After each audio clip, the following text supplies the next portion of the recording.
My name is Nafeesa Al-Alou. My pronouns are she, her. I go to Murray High in Murray, Kentucky, and I am in the visual art discipline. I got into art because I was told that I was good at it. I always like to draw, and I always like to just do little doodles.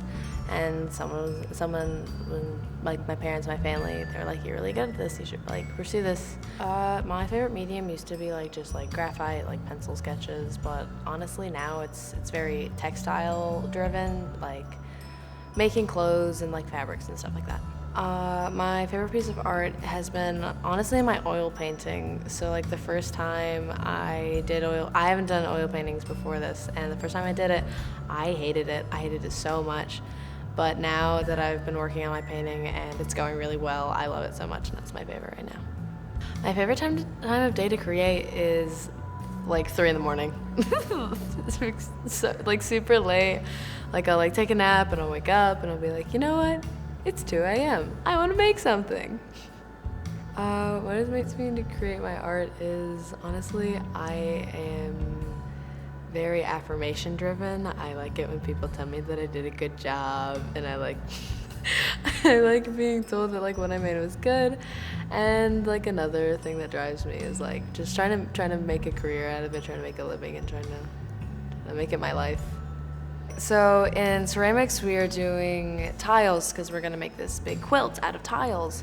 And so me and my friend Kennedy, we are doing pieces based off of very culturally significant pieces. So 2 of mine are based off of very, Arabic and in the Middle East, because I'm Middle Eastern and Hispanic. So I wanted to do an homage to both of those cultures. So one of them, although I didn't have time to do it, was going to be Spanish roofing, the way the houses are, because I've always thought that they were gorgeous. And then the other 2, one is a bird that was found on a pot in the Middle East, and then another is my name in Arabic, and it says create after it. And another one that has a theme is my oil painting, which is the idea is I have this man and he's super beautiful, and then it is very performative, so I'm going to take a picture of that, and then after I'm just going to graffiti and mess up his face and then see where that takes me. And it's the defamation of beauty. It can be both in a literal or mental, whatever kind of sense that the audience would want to take it.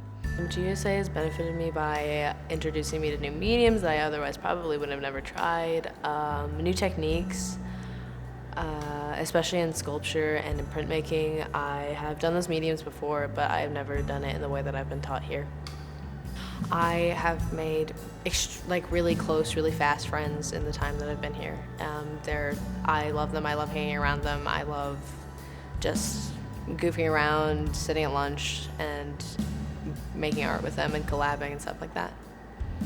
The way I define success as an artist used to be I can make money off of it, and that's my job, it's what I do for a living. But now I honestly feel it is the sense of self. So when I can fully and confidently call myself an artist.